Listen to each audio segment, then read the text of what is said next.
नमस्कार। इकोनॉमी की PYQ series में मैं आपका भारतम आईएएस के प्लेटफॉर्म पर दोबारा भारतम पीसीएस के प्लेटफॉर्म पे दोबारा आपका स्वागत करता हूं। और हमने स्टेट पीसीएस को फोकस करके अपना जो है ना, खासकर उत्तर प्रदेश, हमने ये पीवाईक्यू की सीरीज स्टार्ट की है। ध्यान रखिए, बिना पीवाईक्यू सॉल्व किए आपका एग्जाम क्लियर करना मुश्किल है। ठीक है, तो पीवाईक्यू पे आपका फोकस होना चाहिए। चलिए अब अपनी क्लास हम शुरू करते हैं। ठीक है, तो मैं साइड से खड़े होकर पढ़ाऊंगा। आप लोगों का पूरा फोकस रहना चाहिए कि आप जो है ना, मतलब बोर्ड पर देखें। ठीक है, दूसरा ये है कि कुछ चीजें हैं जो मैंने इसमें जो है ना, कुछ कंटेंट है जो मैंने एक्स्ट्रा डाल दिया है, जैसे किसी भी टॉपिक से रिलेटेड, सो दैट आपका उसकी एक पूरी तैयारी हो जाए। ठीक है, तो आप इस चीज का स्क्रीनशॉट लेते रहिएगा। ठीक है, चलिए अब क्लास शुरू करते हैं। तो आज का पहला सवाल क्या कह रहा है? Consider the following statements. नीचे दिए गए कथनों पर विचार करें। The RBI was established based on the recommendation of Hilton young commission. ठीक है, आरबीआई की स्थापना हिल्टन यंग कमीशन की सिफारिशों के आधार पर की गई थी। It was initially established as a purely state owned institution upon its inception in 1935। मतलब अपनी शुरुआत में, इसके गठन के समय इसे एक सरकारी संस्था के तौर पर स्थापित किया गया था। ठीक है, तीसरा स्टेटमेंट हमारा कह रहा है the RBI acts as the lender of last resort only to scheduled commercial banks. ठीक है, आरबीआई केवल वाणिज्यिक बैंकों के लिए अंतिम ऋणदाता के तौर पर कार्य करता है। देखिए एक चीज ध्यान दीजिए, जहां पर ये शब्द आ जाए ओनली, ठीक है, जहां पर भी आपका ओनली शब्द आ जाए तो वहां पर आप उस कथन के गलत होने की संभावना 99% रहती है। ठीक है, तो इस चीज का आप लोग ध्यान रखिएगा। ठीक,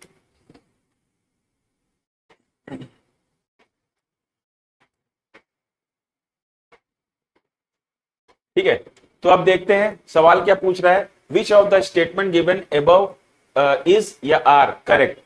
ठीक है, कौन से हमारे इसमें कथन सही हैं? तो पहला स्टेटमेंट देखते हैं। क्या आरबीआई की स्थापना हिल्टन यंग कमीशन की रिकमेंडेशन पे हुई थी? तो हाँ, बिल्कुल ये सही है। ठीक है, इनकी कमीशन की रिपोर्ट जो है आई थी, तो इसी के आधार पर आरबीआई एक्ट 1934 पास किया गया था, और उस एक्ट के आधार पर आरबीआई का गठन 1935 में, 1935 में एक प्राइवेट संस्था के रूप में किया गया था। ठीक है, इसके जितने भी स्टेक होल्डर्स थे वो सारे प्राइवेट थे, निजी लोग थे। तो पहला स्टेटमेंट तो आपका सही है। दूसरा स्टेटमेंट कह रहा है, तो दूसरा स्टेटमेंट कह रहा है कि ये क्या एक सरकारी संस्था के रूप में गठित किया गया था? तो नहीं, ये गलत है। ठीक है, इस पे हमने चर्चा कर ली कि भाई ये एक प्राइवेट इंटिटी के तौर पर गठित किया गया था। फिर तीसरा स्टेटमेंट क्या कह रहा है? RBI acts as the lender of the last resort only to scheduled commercial banks. केवल वाणिज्यिक बैंकों के लिए ही ये अंतिम ऋणदाता के तौर पर कार्य करता है। तो ये कथन भी आपका गलत है। ठीक है, तो आपका तीसरा कथन भी गलत हो गया। तो यहां पर आपका जो है नीचे अब जो है ना, आपको बताना है कि कौन सा स्टेटमेंट आपका सही है। तो हमारा कौन सा ऑप्शन सही हो जाएगा? केवल एक, एक और दो, एक और तीन, और एक, दो और तीन। तो यहां पर हमारा केवल एक ऑप्शन सही है, पहला ऑप्शन सही है। ठीक है, तो हमारा आंसर क्या हो जाएगा? आंसर हो जाएगा ए। ठीक है, आंसर क्या हो गया हमारा? ए। क्लियर? चलिए, ये हमने चर्चा कर ली, आप लोग इसका चाहे तो स्क्रीनशॉट ले लें। ठीक है, अब नेक्स्ट क्वेश्चन की ओर बढ़ते हैं। अगला क्वेश्चन क्या कह रहा है? अगला क्वेश्चन कह रहा है which of the following is are part of qualitative tools of monetary policy used by RBI. यहां पर आपको 4 टूल दिए गए हैं और पूछा जा रहा है कि इनमें से कौन आरबीआई का गुणात्मक उपकरण है मॉनेटरी पॉलिसी का, यानी कि मौद्रिक नीति का। ठीक है, तो इसमें आपको जब पता होगा कि कौन कौन से टूल होते हैं आरबीआई के। ठीक है, गुणात्मक है और मात्रात्मक। ठीक है, तो गुणात्मक जो टूल है उसके कौन कौन से इंस्ट्रूमेंट है उसकी पहचान यहां पर करनी है। तो देख लेते हैं ऑप्शन क्या क्या है हमारे पास। Moral suasion, open market operation, rationing of credit, cash reserve ratio. ठीक है, हिंदी में नैतिक प्रेरणा, और ओपन मार्केट ऑपरेशंस को हिंदी में कहते हैं खुले बाजार की प्रक्रियाएं या खुले बाजार का परिचालन। ठीक है, ऋण की राशनिंग और नगद आरक्षित अनुपात। तो यहां पर गुणात्मक उपकरण कौन से हैं? तो यहां पर आपका जो है मोरल सुएशन पहला, और उसके बाद राशनिंग ऑफ क्रेडिट या क्रेडिट राशनिंग, ये दो हैं जो गुणात्मक टूल है। ठीक है, गुणात्मक इंस्ट्रूमेंट है। और बाकी ये जो है कैश रिजर्व रेशियो और आपका ओपन मार्केट ऑपरेशन, ये आपका किसके हैं? मात्रात्मक के,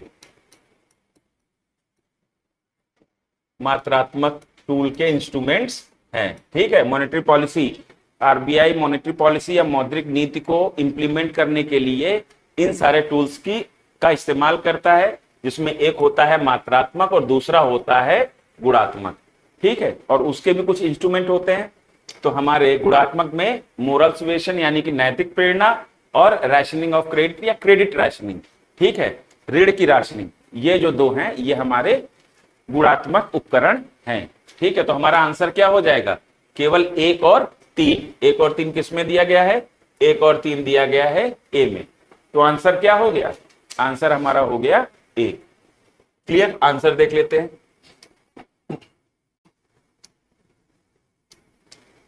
ये देखिए, ये रहा आपके उपकरण। ठीक है, तो ये है हमारा आंसर, क्या है? ए, नैतिक दबाव और ऋण की राशनिंग, ये दो हमारे गुणात्मक उपकरण थे वहां पर। अब देखिए, मैंने एक लिस्ट दे दी है कि आरबीआई के जो दो टूल होते हैं, क्वालिटेटिव और क्वांटिटेटिव टूल्स, इनके अंतर्गत कौन कौन से इंस्ट्रूमेंट्स आते हैं। ठीक है, ये इधर मैंने इंग्लिश में दे दिया है और इधर मैंने हिंदी में दे दिया है। ये बहुत इंपॉर्टेंट है, सब एक ही जगह आपको मिल जाएगा। तो पहले तो आप इसका जो है एक स्क्रीनशॉट ले लीजिए या इसको नोट कर लीजिएगा। ठीक है, अब देखिए यहां पर क्या दिखा रहा है कि क्वालिटेटिव टूल्स में हमारा क्या है? मार्जिनल रिक्वायरमेंट, जिसको हिंदी में कहते हैं मार्जिन रिक्वायरमेंट, हिंदी में कहते हैं सीमांत आवश्यकता। दूसरा है क्रेडिट राशनिंग या राशनिंग ऑफ क्रेडिट, जिसको कहते हैं ऋण या साख की राशनिंग। फिर तीसरा है मोरल सुएशन, मोरल सुएशन को हिंदी में कहते हैं नैतिक प्रेरणा। और उसके बाद है हमारा डायरेक्ट एक्शन, यानी कि आपका प्रत्यक्ष कार्यवाही। और पांचवा है हमारा कंज्यूमर क्रेडिट रेगुलेशन। ठीक है, कंज्यूमर क्रेडिट रेगुलेशन को हिंदी में क्या कहेंगे? उपभोक्ता साख विनियमन। क्लियर? तो ये हमारे सारे हो गए गुणात्मक या क्वालिटेटिव। अब जो मात्रात्मक टूल है हमारा, उसके अंतर्गत कौन से इंस्ट्रूमेंट्स हैं? तो हमारा रेपो रेट है, रिवर्स रेपो रेट है, कैश रिजर्व रेशियो, जिसको हिंदी में कहते हैं नगद आरक्षित अनुपात। अब स्टैट्यूटरी लिक्विडिटी रेशियो एसएलआर, ठीक है, हिंदी में कहेंगे वैधानिक तरलता अनुपात। मार्जिनल स्टैंडिंग फैसिलिटी, यानी कि सीमांत स्थायी सुविधा। उसके बाद आपका है 6वें नंबर पे स्टैंडिंग डिपॉजिट फैसिलिटी, यानी कि स्थायी जमा सुविधा। फिर 7वें नंबर पर है ओपन मार्केट ऑपरेशन, खुले बाजार की प्रक्रियाएं या परिचालन। और उसके बाद लास्ट में आपका जो मात्रात्मक उपकरण है वो है मार्केट स्टेबलाइजेशन स्कीम। ठीक है, बाजार स्तरीकरण योजना। क्लियर? अब इनके बारे में थोड़ा थोड़ा मतलब जस्ट 10-10 सेकंड का कुछ सुन लेते हैं। देखिए, जो मार्जिन रिक्वायरमेंट है इसके अंतर्गत क्या होता है? तो इसके अंतर्गत आरबीआई जो हमारा ये तय करता है कि जैसे कोई भी वस्तु आपने खरीदी तो आरबीआई ये उसके लिए आपको गिरवी रखना पड़ेगा। तो आरबीआई गिरवी रखी गई वस्तु की कीमत, यानी कि जो कोलेटरल है उसकी वैल्यू, और लोन अमाउंट, जो आपको उस गिरवी रखी हुई वस्तु के अगेंस्ट में जो लोन मिलेगा, उसके बीच का गैप तय करता है आरबीआई। ठीक है, जैसे इसको एग्जांपल से समझ लेते हैं। आपको जैसे आपको जो 100 रुपए चाहिए या फिर आपको कुछ रुपए उधार चाहिए, तो आपने अपने घर के कागज बैंक के पास गिरवी रखने के लिए गए। अब मान लेते हैं कि आपके घर की कीमत 100 रुपए है, तो ऐसा नहीं है कि बैंक आपको 100 रुपए की कीमत का ही आपको लोन दे देगा। बैंक आपको इसके आधार पर आपको हो सकता है कि 70 रुपए दे या हो सकता है 60 रुपए दे। ठीक है, वो कितना लोन देगा ये तय किसके अंतर्गत किया जाता है? सीमांत आवश्यकता या मार्जिन रिक्वायरमेंट के अंतर्गत। ठीक है, क्या मेरी बात समझ में आ गई? तो मार्जिन रिक्वायरमेंट के अंतर्गत इन दोनों की बात, यानी कोलेटरल वैल्यू और लोन अमाउंट, इनके बीच का जो गैप होता है वो हमारा सीमांत आवश्यकता कहलाता है। ठीक है, और इसको आप आरबीआई रेगुलेट करके क्या है कि मनी सप्लाई को कंट्रोल करता है। अब इसमें कैसे कंट्रोल करेगा भाई, अगर आपको 100 रुपए की चीज के बदले अगर 20 रुपए केवल लोन मिलेगा तो क्या आप लोन लेना चाहोगे? आप नहीं लेना चाहोगे। ठीक है, क्योंकि अगर जैसे किसी को 10 लाख रुपए चाहिए तो इस कंडीशन में उसे कम से कम 2 करोड़ की संपत्ति गिरवी रखनी पड़ेगी। अब उसके पास 2 करोड़ ना हुए तो, क्या मेरी बात समझ में आई? तो अगर आपका मार्जिन रिक्वायरमेंट अगर आपकी बढ़ जाती है, सीमांत आवश्यकता बढ़ जाती है, अर्थात ये गैप अगर आपका कम हो जाता है, बढ़ जाता है। गैप यहां पर कितना है? अगर 20 लोन मिल रहा है तो गैप आपका 80 हो जाएगा। तो अगर ये बढ़ जाता है तो उस क्षेत्र में लोन या फिर तब लोन जो है लोग लेना नहीं चाहेंगे और इससे मनी सप्लाई कंट्रोल होगी। ठीक है, क्योंकि डिमांड फिर कंट्रोल में आ जाएगी। क्या मेरी बात समझ में आ गई? तो मार्जिन रिक्वायरमेंट, सीमांत आवश्यकता आपको समझ में आ गई। फिर क्रेडिट राशनिंग क्या है कि जो ऋण है उसका जो है ना सेक्टर वाइज आपने जो है ना उसका आवंटन कर देता है आरबीआई कि भाई स्पेसिफिक सेक्टर में ज्यादा जो है ना आपको इससे ज्यादा आप ऋण नहीं दे सकते हैं। इससे क्या होता है कि किसी भी सेक्टर में मतलब कि एक बैलेंस बना रहता है अर्थव्यवस्था में। अर्थव्यवस्था में जैसे बहुत सारे सेक्टर हैं, तो ऐसी भी सिचुएशन आ सकती है कि कोई सेक्टर ज्यादा फ्रूटफुल रिजल्ट्स दे रहा हो तो वहां पर जो है ना लोग ज्यादा इन्वेस्ट करने लगेंगे या फिर ज्यादा उसमें इकोनॉमिक एक्टिविटीज होने लगेंगी। तो उस सेक्टर में क्या है कि लोग जो है ना लोन भी ज्यादा लेने लगेंगे, तो वहां पर लिक्विडिटी का फ्लो ज्यादा हो जाएगा। और जो जरूरत का सेक्टर है वहां पर लिक्विडिटी का फ्लो कम हो जाएगा। क्या मेरी बात समझ में आई? तो इस डिसबैलेंस को दूर करने के लिए और बैलेंस स्टैब्लिश करने के लिए जो है क्रेडिट राशनिंग आरबीआई करता है। ठीक है, ताकि अर्थव्यवस्था में क्षेत्रों के बीच में लिक्विडिटी का या तरलता का या नगदी का बैलेंस बना रहे। फिर उसके बाद आपका है मोरल सिविशन। तो इसके तहत क्या है कि आरबीआई जो है नैतिक प्रेरणा के द्वारा भी मनी सप्लाई को कंट्रोल करता है। बैंकों को बोलता है कि भाई ब्याज दरों को बढ़ाओ या घटाओ। ठीक है, जैसे हमने कई बार सुना है कि आरबीआई के गवर्नर हैं, उन्होंने किसी सेमिनार में स्पीच दी तो उन्होंने कहा कि हमने रेपो रेट तो कम कर दिया, लेकिन बैंक उस चीज को जो है ना फॉलो नहीं कर रहे और वो अपनी ब्याज दरों को कम नहीं कर रहे, है ना। तो वो क्या है, वो बेसिकली नैतिक प्रेरणा दे रहे हैं कि भाई आरबीआई चाहता है कि मनी सप्लाई मार्केट अर्थव्यवस्था में बढ़े। ठीक है, तो मनी सप्लाई अगर आरबीआई बढ़ाना चाहता है तो वो जो है ना अब बैंक अगर ब्याज दर कम नहीं करेंगे तो मनी का सर्कुलेशन ज्यादा होगा नहीं, तो मनी सप्लाई क्या है, मनी सप्लाई वैसे ही बनी रहेगी, वो बढ़ेगी नहीं। तो आरबीआई के एक्शन के बावजूद भी वो नहीं बढ़ेगी। क्या मेरी बात समझ में आ गई? तो इसलिए जो ना आरबीआई नैतिक तौर पर भी बैंकों को बार बार ये इशारा करता रहता है कि आप भाई कम करो या ज्यादा करो। ठीक है, मनी सप्लाई को कंट्रोल करने के लिए। फिर डायरेक्ट एक्शन। ठीक है, तो डायरेक्ट एक्शन है कि जो भी आरबीआई के नॉर्म्स को फॉलो नहीं करते हैं तो फिर आरबीआई फिर उन पे डायरेक्ट एक्शन लेता है, उनके ऊपर कोई शुल्क मतलब जिसको आप कहते हैं पेनाल्टी लगा देता है। ठीक है, या कुछ रिस्ट्रिक्शंस कर देता है अपने उनके बिजनेस पे। ठीक है, तो ऐसे बैंकों पर। ठीक, तो इस तरीके से भी आरबीआई मनी सप्लाई को कंट्रोल करता है। अब कंज्यूमर क्रेडिट रेगुलेशन, यानी कि आपका हो गया, हिंदी में कहेंगे उपभोक्ता साख विनियमन। तो इसके तहत आरबीआई क्या करता है कि बेसिकली ये जो कंज्यूमर गुड्स होती हैं, जैसे कार हो गया, टीवी हो गया, फ्रिज हो गया, एसी हो गया, तो इनमें क्या है कि आरबीआई जो है ना कुछ स्पेसिफिक कंज्यूमर गुड्स के लिए क्या कर देगा, वो तय कर देगा कि भाई आपको डाउन पेमेंट आप कितना दोगे, डाउन पेमेंट तय कर देगा। और उसके बाद फिर क्या है, टर्म्स, कितने टर्म्स में आप जो है आप इस लोन को वापस करोगे और कितनी ईएमआई में वापस करोगे। तो ये सारी चीजें भी आरबीआई तय कर सकता है। ठीक है, मनी सप्लाई को कंट्रोल करने के लिए, मनी सप्लाई को रेगुलेट करने के लिए। ठीक है, तो अब जैसे क्या है बेसिकली, अब यहां पर इन्फ्लेशन का टाइम है मान लीजिए, तो आरबीआई ने बढ़ा दिया कि भाई डाउन पेमेंट ज्यादा दो।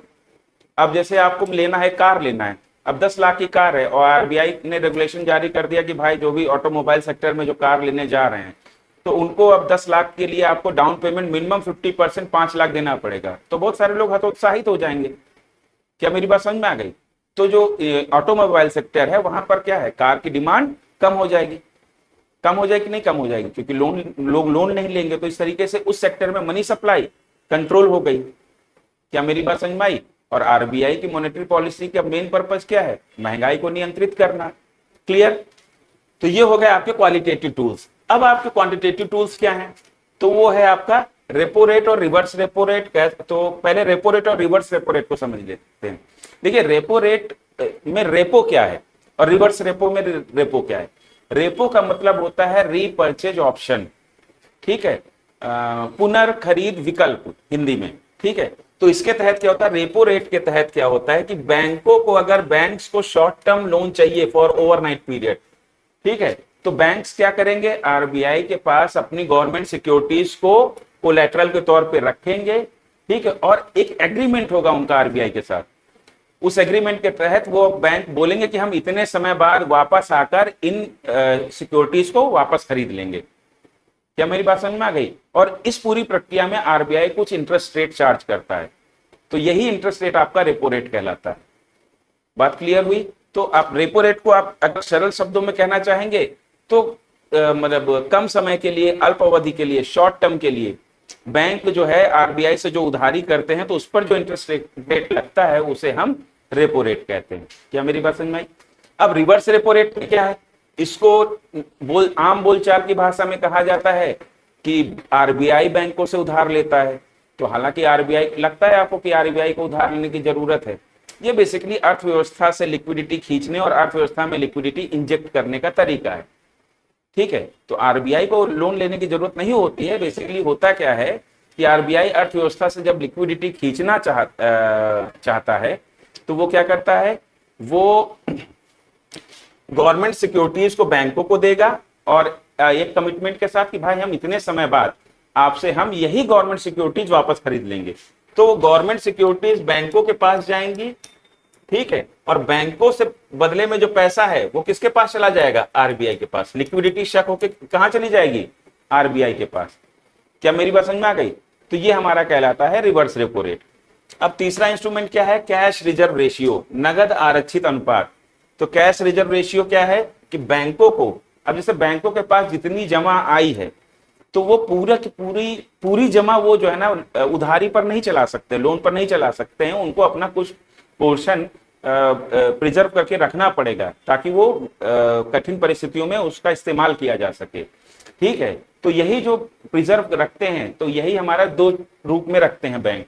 एक होता है सीआरआर, नगद आरक्षित अनुपात, और दूसरा होता है एसएलआर, वैधानिक तरलता अनुपात। सीआरआर के तहत जो बैंकों का कुछ कुल एनडीटीएल है, उस कुल एनडीटीएल का 3% कैश के रूप में बैंक आरबीआई के पास जमा करते हैं, सिर्फ कैश। अब एसएलआर क्या है? एसएलआर जो रिजर्व है वो बैंक अपने पास रखते हैं, और वो जो है कैश भी हो सकता है, गोल्ड भी हो सकता है, और गवर्नमेंट सिक्योरिटीज के रूप में भी हो सकती है, या तीनों के रूप में हो सकती हैं। और ये प्रेजेंट टाइम में कितना है, 18% ऑफ एनडीटीएल, ठीक है। एसएलआर प्रेजेंट टाइम में कितना है, 18% ऑफ एनडीटीएल। क्लियर है? अब उसके बाद आपका नेक्स्ट क्या है, मार्जिनल स्टैंडिंग फैसिलिटी, यानी कि सीमांत स्थायी सुविधा। मार्जिनल स्टैंडिंग फैसिलिटी भी एक तरीके से रेपो रेट जैसी ही व्यवस्था है, ठीक है। अब ये कब आता है एक्शन, मतलब ये कॉन्सेप्ट कब निकल कर आता है कि अब जैसे मान लीजिए किसी बैंक को कुछ शॉर्ट टर्म के लिए लोन की जरूरत है। अब बैंक अगर लोन लेने जा रहा है आरबीआई के पास, तो उसे बदले में गवर्नमेंट सिक्योरिटीज आरबीआई को रखनी होंगी, गिरवी रखनी होंगी। अब अगर बैंक के पास ये गवर्नमेंट सिक्योरिटीज नहीं है, अगर ये गवर्नमेंट सिक्योरिटीज नहीं है बैंक के पास, तो फिर बैंक क्या करेगा? तो इस कंडीशन में बैंक जो है वो अपनी एसएलआर की गवर्नमेंट सिक्योरिटीज का इस्तेमाल कर सकता है, ठीक है। एसएलआर में जो वो गवर्नमेंट सिक्योरिटीज उसने रिजर्व में रखी हुई हैं, उनका इस्तेमाल बैंक करके आरबीआई से लोन ले सकता है। ये इस कितना लोन लेगा इसकी मात्रा नियत रहती है, ठीक है।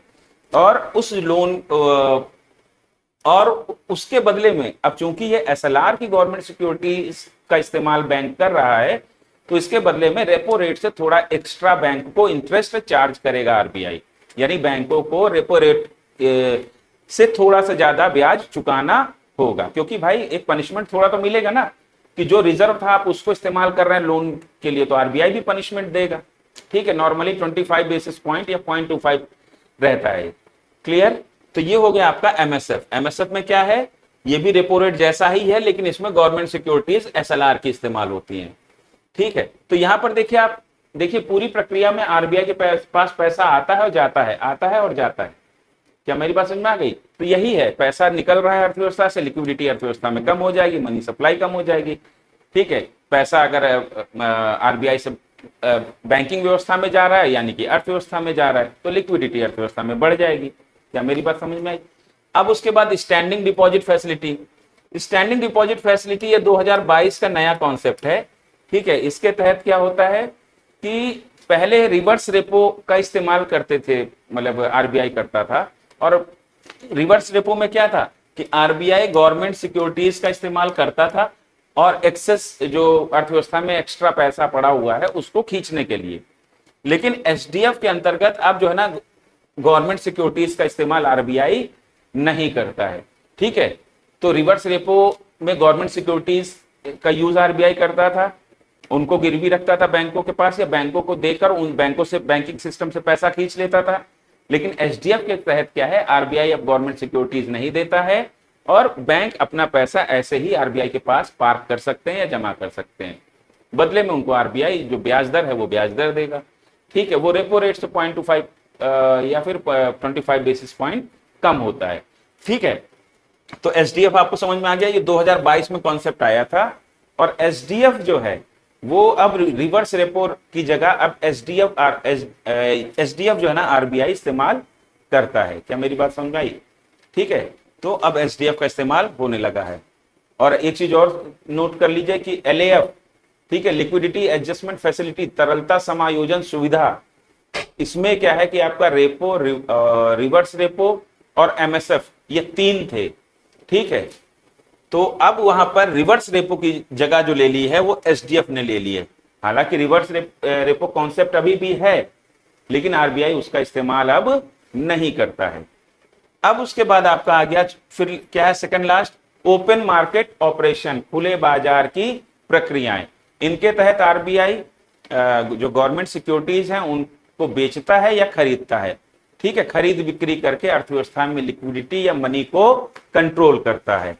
फिर उसके बाद आपका लास्ट में है मार्केट स्टेबलाइजेशन स्कीम। ठीक है, मार्केट स्टेबलाइजेशन स्कीम यानी कि बाजार स्थिरीकरण योजना। बाजार स्थिरीकरण योजना के तहत एक्चुअली कई बार ऐसा होता है कि अर्थव्यवस्था में जो लिक्विडिटी है वो अचानक से बढ़ जाती है। अब बोलो सर अचानक से कैसे बढ़ जाएगी? तो भाई होता ये है कि अगर मान लीजिए कि हमारे पास जो है ना फॉरेन करेंसी ज्यादा का इनफ्लो ज्यादा हो गया, ठीक है, या विदेशी निवेश ज्यादा बढ़ गया, तो अब विदेशी निवेश अगर आ गया यानी कि डॉलर आया बाहर से, डॉलर को ही मान लेते हैं। अब डॉलर बाहर से आया और वो निवेश होने के लिए आया, तो डॉलर तो डायरेक्ट निवेश होता नहीं है, वो बेसिकली क्या है, वो डॉलर जाएगा आरबीआई के पास और आरबीआई बदले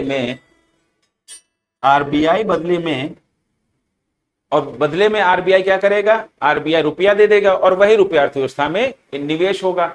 अब इस सिचुएशन में क्या होगा कि यहां पर क्या है कि अर्थव्यवस्था में लिक्विडिटी अचानक से बढ़ जाएगी। ठीक है, अब लिक्विडिटी बढ़ जाएगी तो ये अचानक से बढ़ी हुई लिक्विडिटी, और अर्थव्यवस्था में क्या अचानक से लिक्विडिटी बढ़ती है तो मतलब अस्थिरता आ जाती है ना, अचानक से डिमांड बढ़ जाएगी।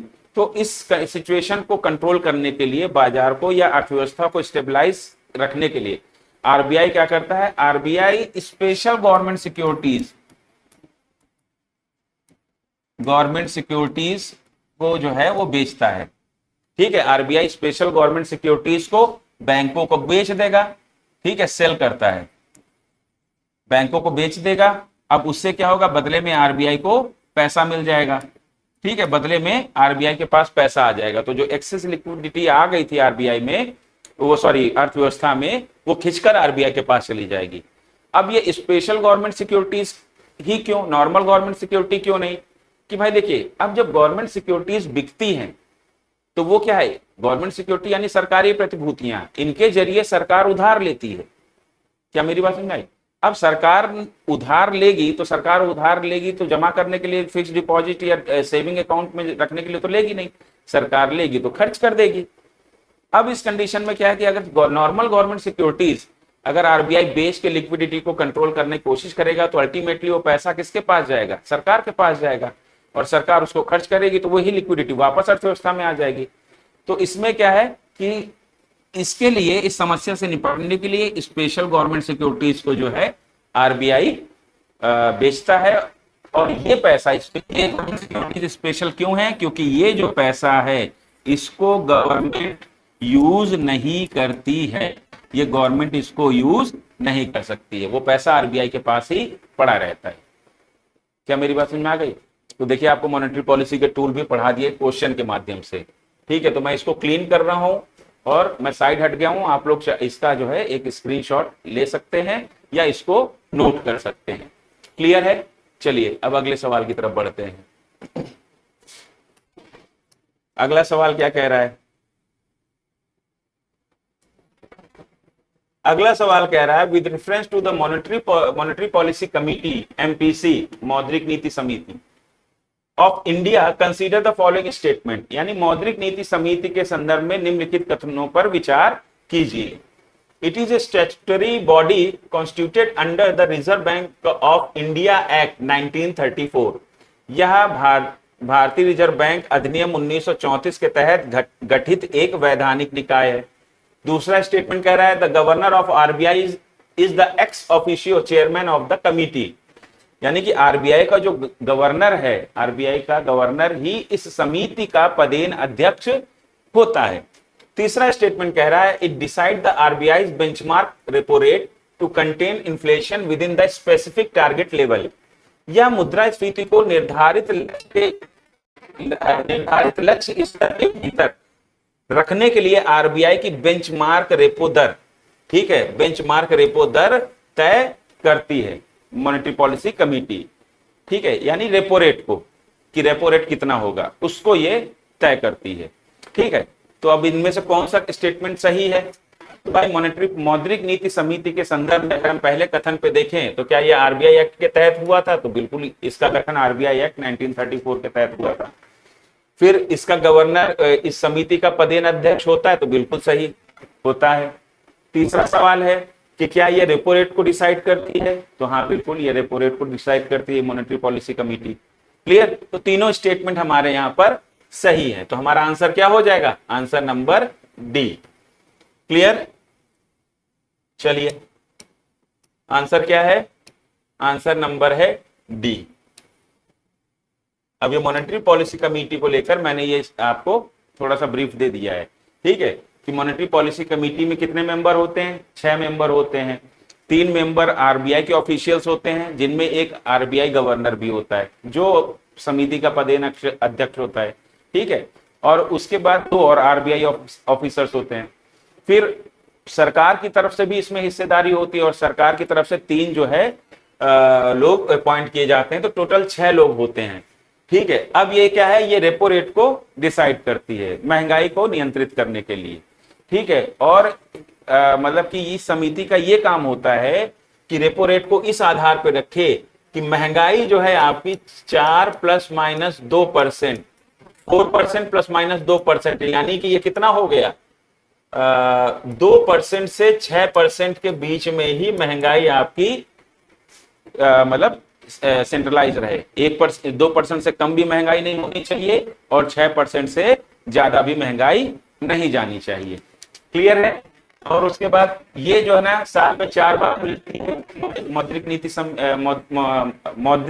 नीति समिति जो है, इसकी साल में 4 बैठकें होती हैं हर क्वार्टर पे।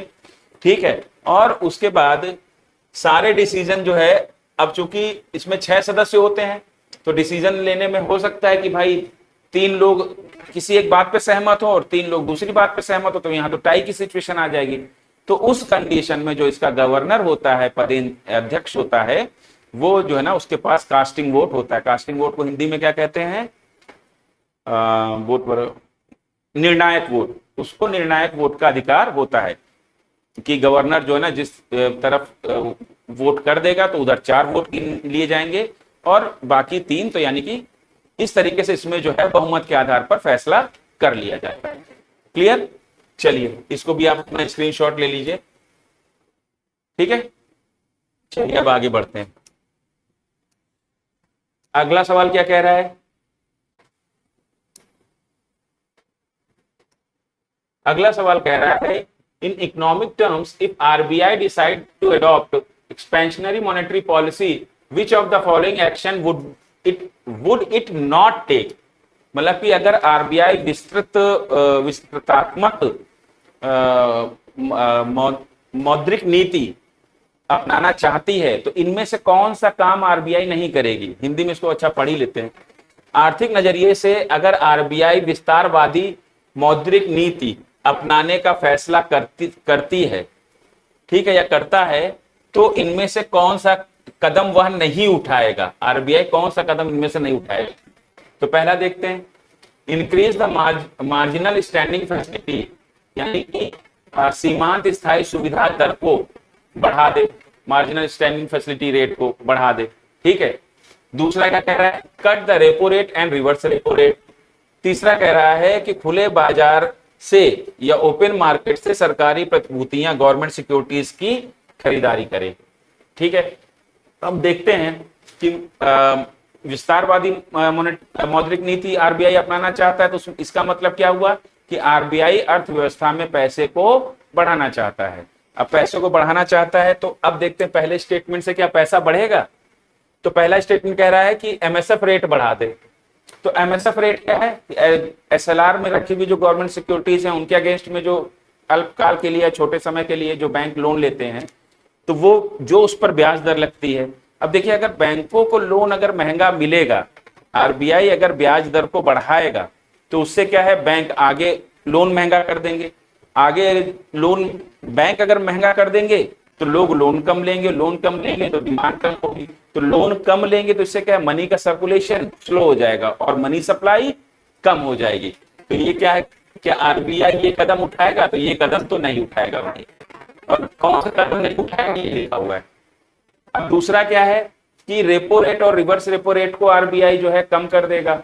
तो आरबीआई अगर ब्याज दरों को कम करेगा तो बैंकों को आरबीआई से लोन कम मिलेगा, ठीक है। और इससे क्या है, जब बैंकों से आरबीआई को लोन सस्ता मिलेगा, और बैंकों को जब लोन सस्ता होगा तो बैंक भी आगे जाके लोन कम कर देंगे, वो इंटरेस्ट रेट कम कर देंगे, ठीक है। तो ज्यादा जब बैंकों पर जब लोन पर ब्याज दरें या ऋण पर ब्याज दरें कम हो जाएंगी तो लोग ज्यादा लोन लेंगे, तो मनी का सर्कुलेशन बढ़ जाएगा। मनी का सर्कुलेशन बढ़ जाएगा तो मनी सप्लाई बढ़ जाएगी। तो विस्तारवादी अगर मौद्रिक नीति अपनाना है तो ये कदम तो भाई आरबीआई उठाएगा। लेकिन अब पूछा गया कौन सा नहीं उठाएगा, तो भाई ये हमारा ऑप्शन नहीं होगा, ठीक है। अच्छा, रेपो रेट अगर कम कर दिया तो ठीक है, बैंकों को लोन सस्ता मिलेगा। अब रिवर्स रेपो कम कर दिया तो रिवर्स रेपो भी अगर कम करेंगे, देखिए अगर आप कहेंगे कि सर रिवर्स रेपो तो ज्यादा हो जाए, क्योंकि रिवर्स रेपो में क्या है, आरबीआई बैंकों से लोन ले रहा है सामान्य बोलचाल की भाषा में, ठीक है। तो रिवर्स रेपो रेट अगर ज्यादा होगा तो जो है ना फिर बैंक जो है ना आरबीआई के पास ज्यादा पार करेंगे पैसा, आरबीआई की तरफ ज्यादा करने लगेंगे, ठीक है। तो अब इसमें एक चीज समझने वाली बात यह है कि भाई अगर रिवर्स रेपो रेट अगर ज्यादा हुआ, अब यहां पर कह रहा है कि रिवर्स रेपो रेट कम कर दो। अगर रिवर्स रेपो रेट कम हो जाएगा तो क्या है, तो मुद्रा आपूर्ति कैसे बढ़ जाएगी भाई। देखिए, अगर रिवर्स रेपो रेट अगर ज्यादा हुआ तो बैंक क्या करेंगे, आरबीआई से रेपो रेट पे उधार लेंगे, ठीक है। बोला 4% पे आरबीआई से उधार लेते हैं और मान लीजिए कि 4.5% आरबीआई ब्याज दर दे रहा है रिवर्स रेपो पे, ठीक है। तो लोग क्या करेंगे, बैंक क्या करेंगे, आरबीआई से 4% पे रेपो रेट पे उधार लेंगे और आरबीआई को वही पैसा उठा के रिवर्स रेपो में 4.5% पे दे देंगे।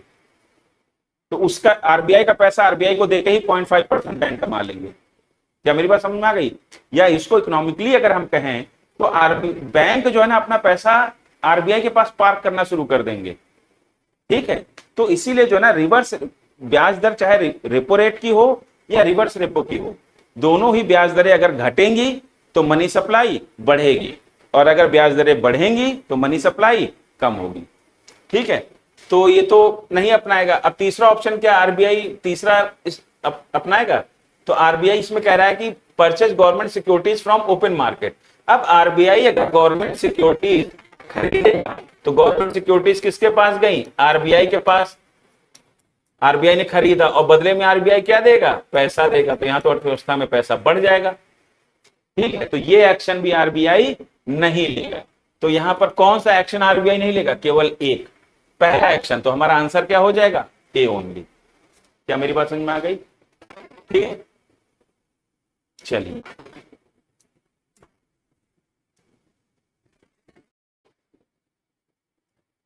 ठीक है, ये हमने चर्चा कर ली है, अब आप इसको उतार लीजिए। ठीक, अब अगला सवाल देखते हैं। अगला सवाल क्या कह रहा है? अगला सवाल कह रहा है, consider the following statements regarding ways and means advances provided by the RBI.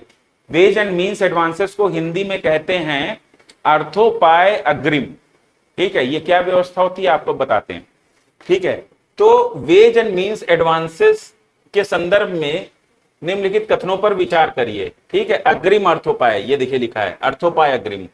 ठीक है, इसके संदर्भ में हमें देखना है इन स्टेटमेंट्स को। अब ये क्या होता है? It is a mechanism to provide long term loans to the central bank and state governments to fund infrastructure development.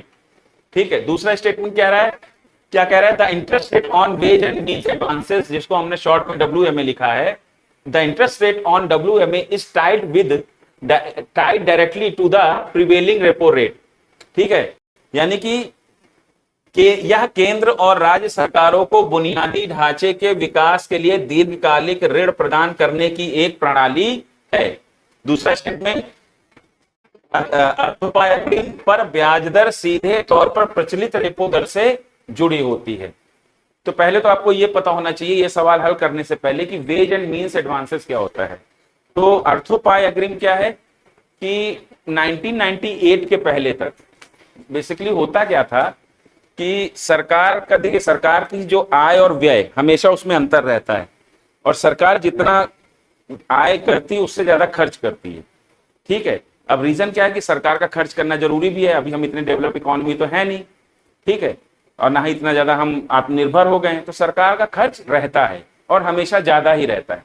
अब आय और व्यय में ये जो है ना, ये एक बेमेल सी सिचुएशन हो जाती है। ठीक है, कि भाई बेसिकली अगर अकाउंट मेंटेन करना है तो लेखा का सबसे पहला नियम यही होता है अकाउंट मेंटेन करने का, कि इनकम इक्वल टू एक्सपेंडिचर होना चाहिए।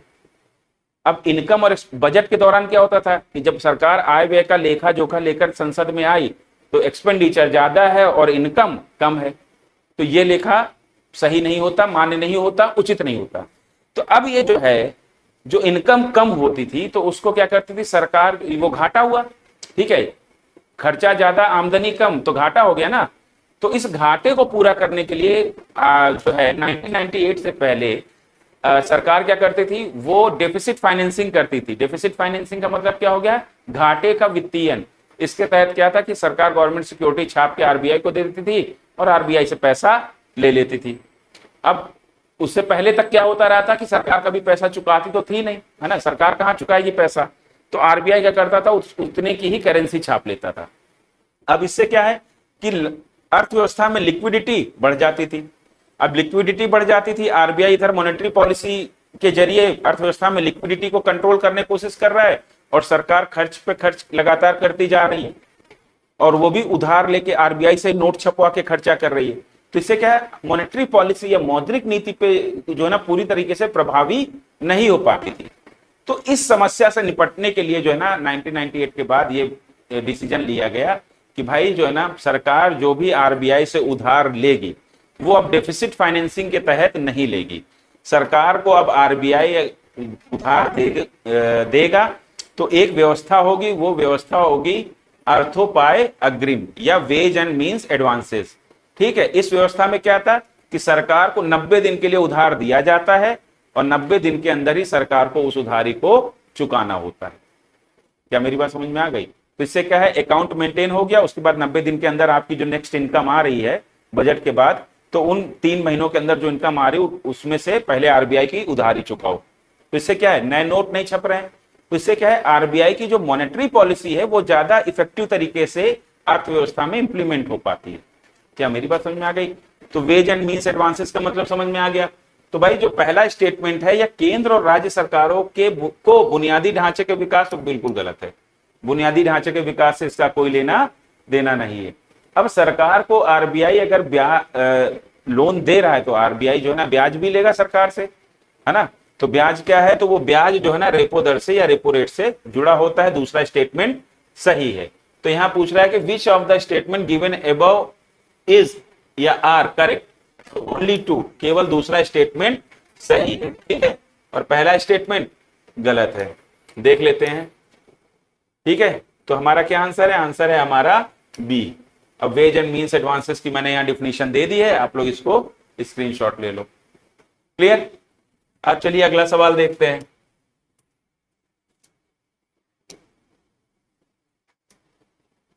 अगला सवाल क्या कह रहा है,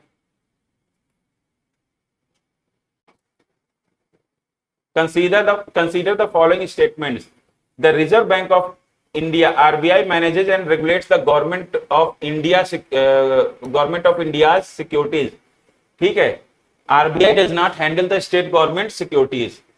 क्या कह रहा है कि आरबीआई नीचे दिए गए कथनों पर विचार करें। भारतीय रिजर्व बैंक भारत सरकार की प्रतिभूतियों का प्रबंधन और विनियमन करता है। आरबीआई भारतीय रिजर्व बैंक राज्य सरकारों की प्रतिभूतियों का प्रबंधन नहीं करता है। तो इसमें पूछ रहा है कि कौन निम्नलिखित में से या उपरोक्त में से कौन से कथन सही हैं। तो भाई क्या सेंट्रल गवर्नमेंट की जो सिक्योरिटीज है उनका प्रबंधन और नियमन आरबीआई करता है, तो बिल्कुल करता है, सही बात है ये। तो पहला स्टेटमेंट तो क्या हो गया, सही हो गया। अब दूसरा स्टेटमेंट क्या है,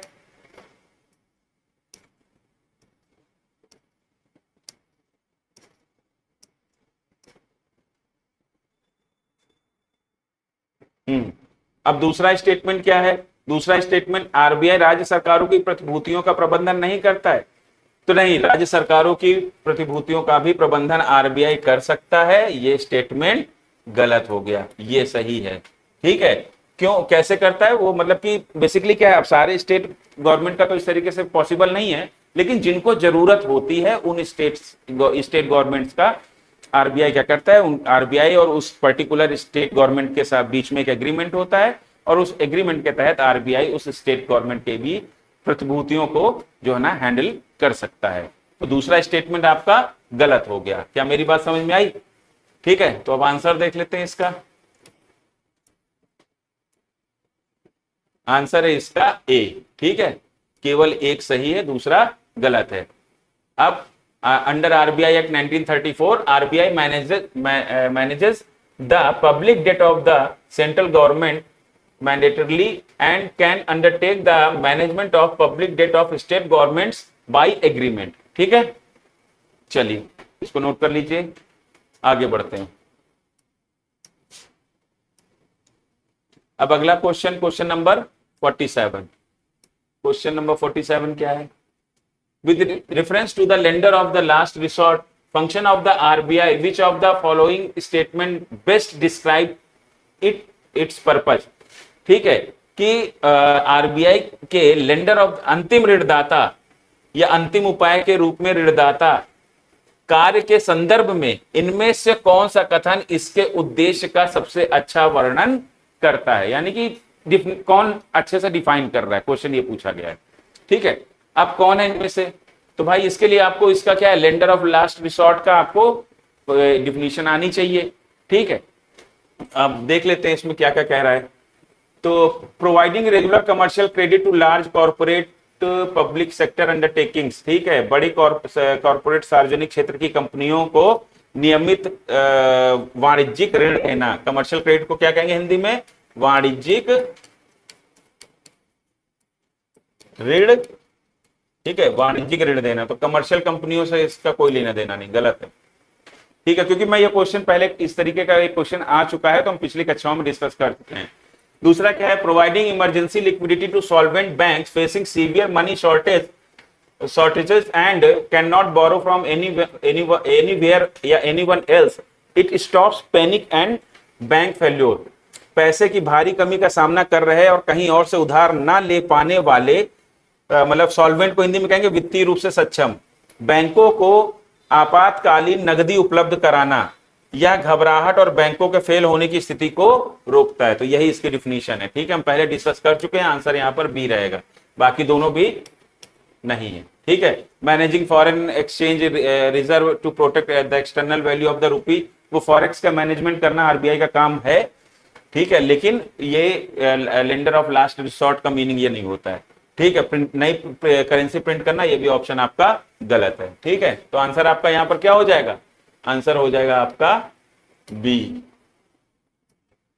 चलिए देख लेते हैं, आंसर आपका यहां पर बी है, पहले भी मैं पढ़ा चुका हूं। ठीक है, तो इसको देख लीजिए आप लोग। चलिए अगला सवाल करते हैं।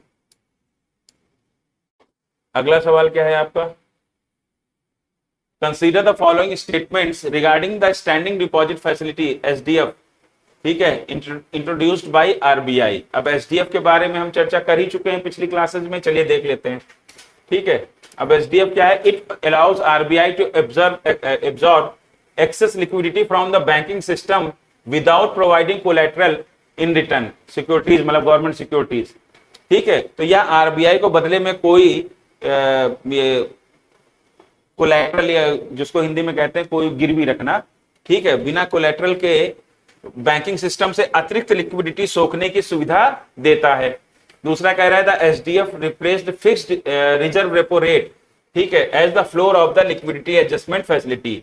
ठीक है, एसडीएफ ने लिक्विडिटी एडजस्टमेंट फैसिलिटी एलएएफ, जिसको हम कहते हैं तरलता समायोजन सुविधा, ठीक है, इसके बारे में हम अभी बता देते हैं। ठीक है, इसके लोअर कॉरिडोर या मतलब कि लोअर फ्लोर के तौर पर रिवर्स रेपो को इसने रिप्लेस कर दिया है, किसने, एसडीएफ ने। तो ये चर्चा हम कर ही चुके हैं।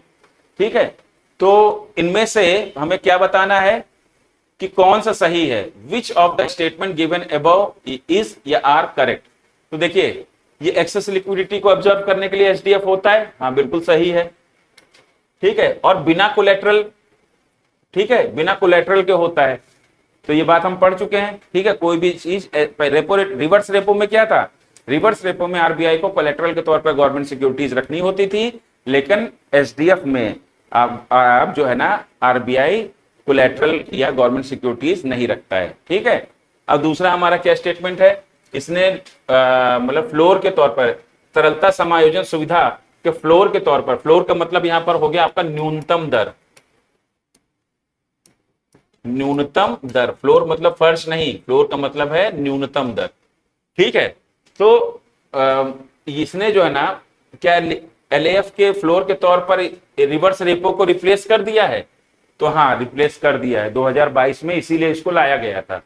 ठीक है, तो स्टेटमेंट कौन सा सही है, तो दोनों स्टेटमेंट सही है। ठीक है, आंसर देख लेते हैं, आंसर हमारा क्या होना चाहिए, सी, बोथ। ठीक है, आंसर हमारा क्या है, सी।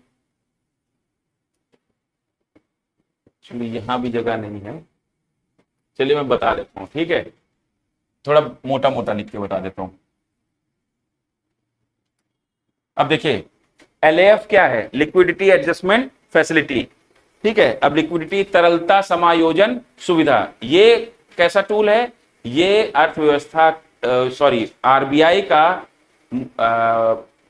मॉनेटरी पॉलिसी का, मौद्रिक नीति का मात्रात्मक उपकरण है। ठीक है, क्वांटिटेटिव इंस्ट्रूमेंट है, जिसके जरिए आरबीआई अर्थव्यवस्था में लिक्विडिटी को या मनी सप्लाई को या महंगाई को नियंत्रित करती है। ठीक है, या नियंत्रित करता है। अब एलएएफ क्या है, तरलता समायोजन सुविधा, एलएएफ। अब इसमें क्या है, इसमें 3 हैं, लेयर्स हैं।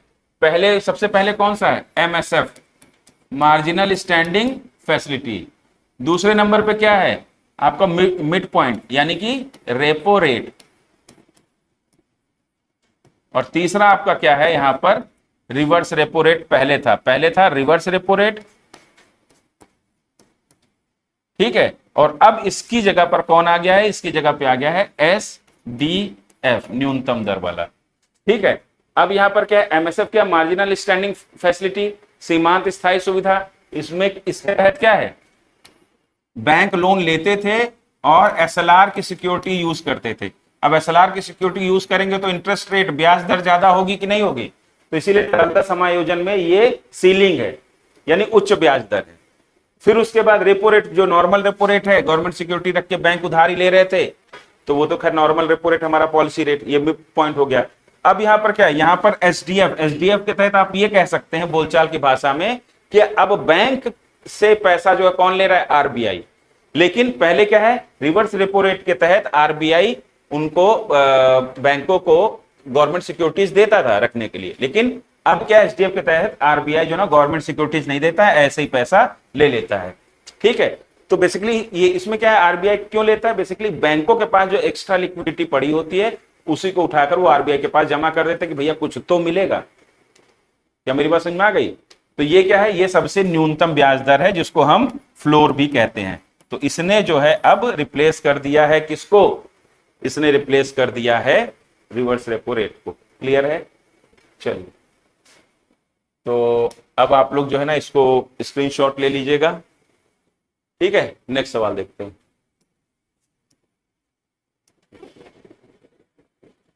नेक्स्ट सवाल क्या कह रहा है हमारा, which of the following reports indices is are published by the Reserve Bank of India. इनमें से कौन सी रिपोर्ट या सूचकांक रिजर्व बैंक ऑफ इंडिया द्वारा जारी किए जाते हैं? ठीक है, तो देख लेते हैं। ये देखिए प्योर ये फैक्चुअल क्वेश्चन है तो इसमें कुछ समझाने वाला है नहीं।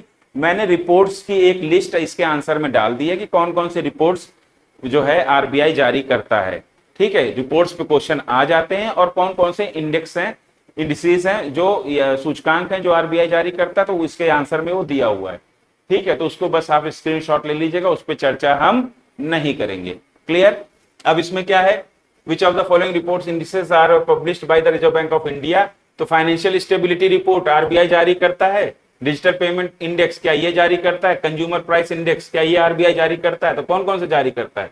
तो आरबीआई द्वारा फाइनेंशियल स्टेबिलिटी रिपोर्ट और डिजिटल पेमेंट इंडेक्स। ठीक है, फाइनेंशियल स्टेबिलिटी रिपोर्ट को क्या कहेंगे? वित्तीय स्थिरता रिपोर्ट, और डिजिटल पेमेंट इंडेक्स को कहेंगे डिजिटल भुगतान सूचकांक। ये दोनों आरबीआई द्वारा जारी किए जाते हैं क्वेश्चन में जो दिए हैं।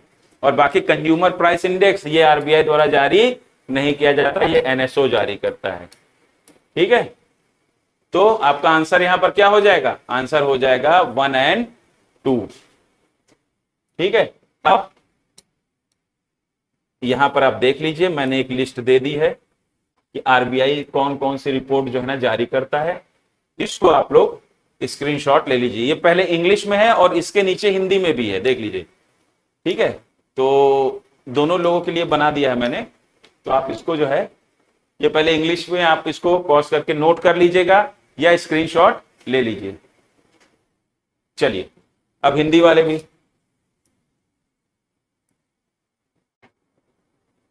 ठीक है, तो ये सारी जो रिपोर्ट हैं और ये सूचकांक जो दो हैं, ये कौन जारी करता है? ये आरबीआई जारी करता है। क्वेश्चन आ सकते हैं, बन सकता है। ठीक है, और इसको पढ़ लीजिएगा, मैंने डिटेल भी दे दिया है। ठीक है, ज्यादा रट्टा मारने की जरूरत नहीं। ज्यादा से ज्यादा अगर क्वेश्चन पेपर में पूछेगा तो रिपोर्ट का नाम पूछेगा, उसमें क्या होता है वो कभी नहीं पूछेगा। ठीक है, तो ज्यादा शोध करने की भी जरूरत आपको नहीं है। चलिए अब आगे चलते हैं। अगला क्वेश्चन क्या कह रहा है?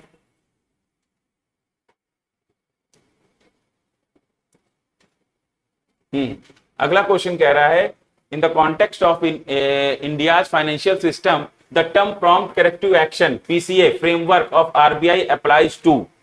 भारत की वित्तीय प्रणाली के संदर्भ में आरबीआई का तत्काल सुधारात्मक कार्रवाई, ये जो फ्रेमवर्क है, ये जो फ्रेमवर्क है तत्काल सुधारात्मक कार्रवाई, इनमें से किन पर लागू होता है या किस पर लागू होता है? ठीक है, तो ये जो आरबीआई प्रॉम्प्ट करेक्टिव एक्शन लेता है तो ये किस पर लागू होता है देख लेते हैं। नॉन बैंकिंग फाइनेंशियल कंपनीज, इन पर लागू होता है क्या? Commercial banks experiencing deterioration in financial metrics, और उसके बाद तीसरा क्या है? Digital payment service providers failing data localisation norms. चौथा हमारा कह रहा है cooperative societies engaged in rural credit delivery. ठीक है, हिंदी में पढ़ लेते हैं कि प्रॉम्प्ट करेक्टिव एक्शन या तत्काल सुधारात्मक कार्यवाही केवल गैर बैंकिंग वित्तीय कंपनियों पर, वित्तीय मानकों में गिरावट का सामना कर रहे कमर्शियल बैंकों पर, डेटा लोकलाइजेशन नियमों का पालन न करने वाले डिजिटल पेमेंट सर्विस प्रोवाइडर्स पर, या ग्रामीण ऋण वितरण में लगी सहकारी समितियों पर। किस पर लागू होता है? तो भाई ये सहकारी समिति पे लागू नहीं होता है। ठीक है, ये सहकारी समितियों पे लागू नहीं होता है। दूसरा, ये पेमेंट डिजिटल पेमेंट प्रोवाइडर्स पे, इन पे भी लागू नहीं होता है। ठीक है, उसके बाद तीसरा आपका क्या कह रहा तीसरा कह रहा है वित्तीय मानकों में गिरावट का सामना कर रहे वाणिज्यिक बैंकों पर, हाँ इन पर लागू होता है, और एनबीएफसी पर, इन पर भी नहीं होता है। क्लियर? तो किन पर लागू होता है?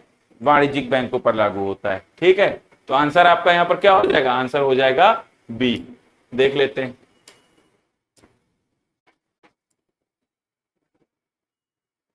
आंसर क्या है? Prompt corrective action.